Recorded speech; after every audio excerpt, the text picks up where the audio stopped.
Bom, gente, vamos acabar com esse crime de roubo? Então, nós estamos vendo aqui sobre causas de aumento que tem no crime de roubo, né? Falei pra vocês aqui de várias. E agora eu queria falar de uma que é mais ou menos recente, lá de 2018, que é um aumento de pena, que é previsto aqui pelo parágrafo 2º-A, que fala que a pena aumenta de 2/3, tá? Se a violência ou ameaça é exercida com emprego de arma de fogo, tá? Então, é aquela modificação que eu falava pra vocês até na semana passada.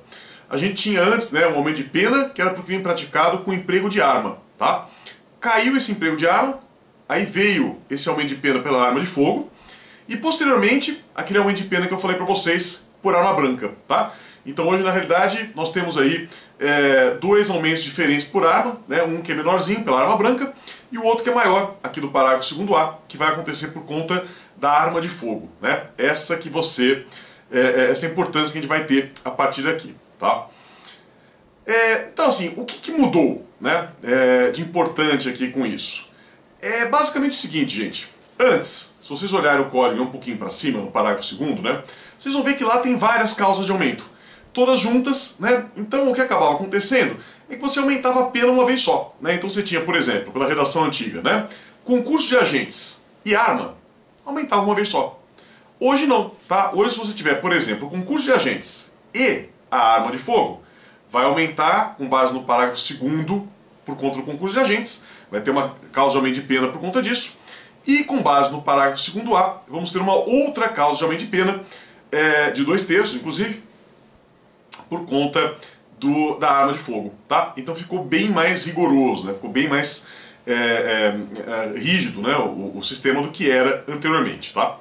E também, com isso, né, já era um entendimento que já existia, mas ficou pacífico que não dá para ter aumento de pena nos casos em que eu tenho arma de brinquedo, né? Então só a arma de brinquedo ela não vai ensejar aqui esse aumento de pena, né? Teria que ser uma arma verdadeira, né? Uma arma de fogo mesmo, tá bom?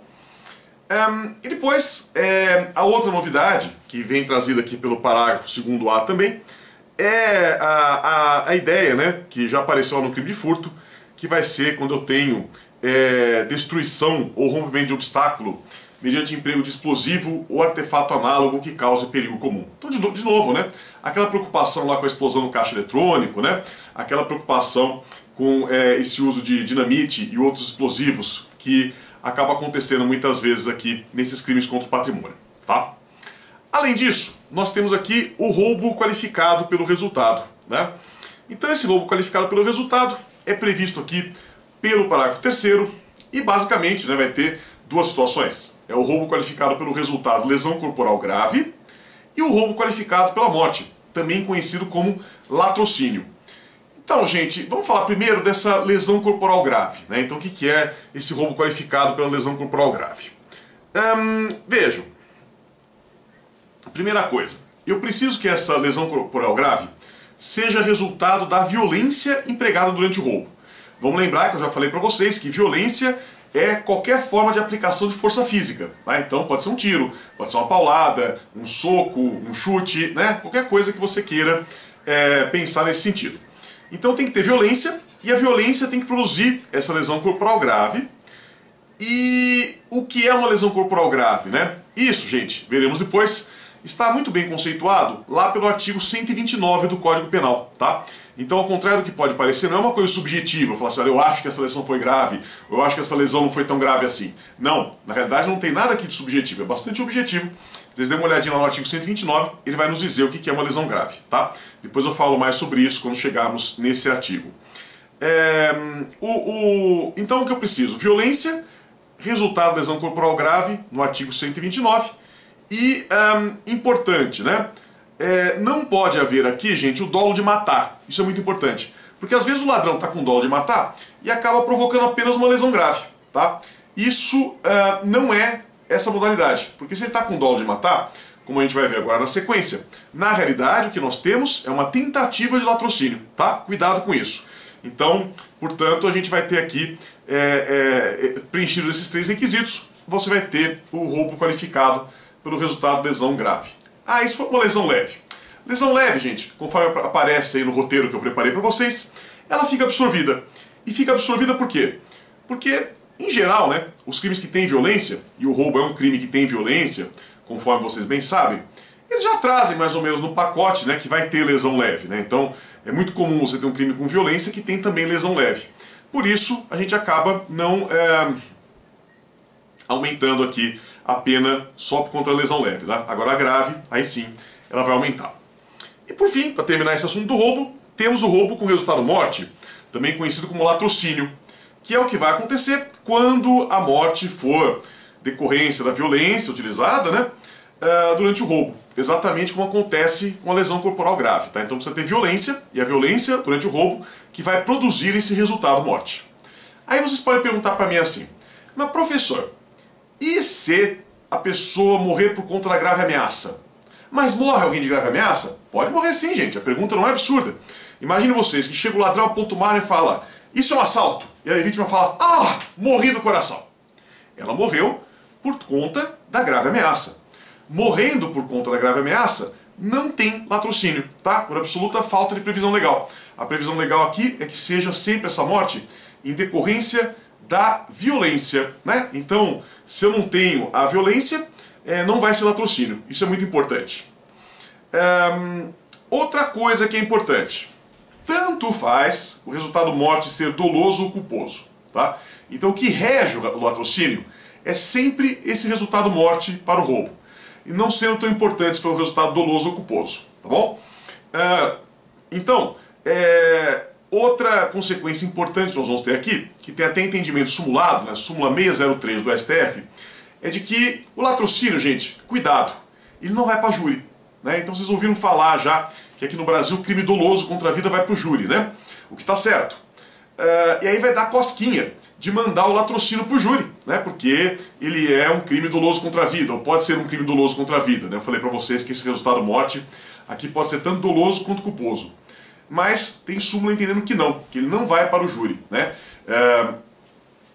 O latrocínio não vai para o júri porque é um crime contra o patrimônio, majoritariamente. Então ele será julgado pelo juiz singular, como é o roubo, como é a extorsão, como é o furto, né? Como são aí todos os crimes contra o patrimônio. Ele acaba não indo para o júri por essa questão que eu expliquei, tá? Então, só por curiosidade, depois vocês vão ver isso melhor em processo penal, mas que vai para o júri basicamente são 4 situações aqui no Brasil, que é o que a gente chama de ISA, ISA com H na frente, né? H de homicídio, I de infanticídio, S de participação em suicídio e A de aborto, tá? Esses 4 crimes vão para o júri. Latrocínio, portanto, não vai, porque ele não está no capítulo dos crimes contra a vida, certo? Outra coisa importante a gente falar aqui, que o latrocínio é possível, tanto nos casos de roubo próprio quanto de roubo impróprio, né? Não vai fazer diferença nenhuma aqui para nós, né? Em todos os casos a gente vai ter a possibilidade do latrocínio, né?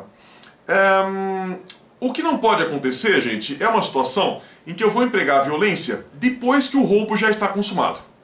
Porque se assim for, né, aí não tem latrocínio, ainda que seja, né, para garantir a impunidade do agente. Então, o que você pode ter aqui? Você pode ter o roubo consumado e um homicídio, tudo bem, mas você não vai ter o latrocínio porque o roubo já está consumado, né? Então, assim, depois que o roubo consuma, né, não dá mais para ele sofrer esse upgrade, né, para se tornar latrocínio, tá? Notem que a vítima do latrocínio não precisa ser necessariamente o proprietário da coisa que foi subtraída, né? Pode ser um policial, pode ser um amigo que está tentando ajudar, não importa, tá? É o mesmo raciocínio lá da violência. Outra coisa importante é que a morte de coautores ou partícipes não configura latrocínio, tá? Porque, é claro, o latrocínio vai acontecer quando eu mato a vítima, né? A vítima do crime de roubo. E aqui nesses casos eu não estou matando a vítima. Eu estou matando o meu comparsa, estou matando a pessoa que me ajudou a praticar o crime. Então, por essa razão, né, em princípio, nessas situações, eu não tenho latrocínio, né? Eu não vou ter essa possibilidade. Só se for aquela situação que nós estudamos lá em Direito Penal 1, do erro sobre a pessoa, né? Então que ele vai lá e mata o comparsa acreditando que está matando a vítima. Aí você pode ter latrocínio, mas fora isso, não vai ser possível. Outra coisa importante é que o latrocínio, tanto na forma consumada quanto na tentada, vai ser crime hediondo, tá? Nos termos da Lei dos Crimes Hediondos, também conhecida como Lei 8.072 de 90. E aí, para acabar mesmo, e a gente poder mudar de assunto, falta mencionar a questão da consumação do latrocínio, que é um pouco complexa aqui, né, gente? Porque a gente vai ter 4 situações possíveis. Porque quando eu falo de latrocínio, eu tenho 2 bens jurídicos que são atingidos, né? Eu tenho a vida e tenho o patrimônio. Então eu posso ter uma situação em que a lesão à vida, né, acontece e a lesão ao patrimônio também. Eu posso ter uma situação em que nenhuma das 2 lesões acontece, as 2 são tentadas. E eu posso ter outras 2 situações em que uma é tentada, a outra é consumada. E aí fica essa dúvida, né? Porque se as 2 são tentadas, obviamente é tentativa de latrocínio. Se as 2 são consumadas, obviamente é latrocínio consumado. Agora, e se a morte é consumada e a subtração é tentada? Ou o contrário? Se a subtração é consumada e a morte é tentada, como que fica? Entendimento simulado, súmula 610 do STF, resolve o nosso problema de uma maneira muito simples. Então, o que rege a consumação do latrocínio? Super fácil. A morte. Não tem nada a ver com a subtração do bem. Então você olha, houve morte, a pessoa morreu, é latrocínio consumado. Houve uma tentativa, né, de morte, então é tentativa de latrocínio. Não importa tanto se a coisa foi subtraída, se a coisa foi levada embora ou não. Tá bom? Gente, é isso. Isso que eu tinha para falar para vocês sobre o crime de roubo. Não percam agora na sequência as minhas observações sobre o crime de extorsão. Muito obrigado e até já!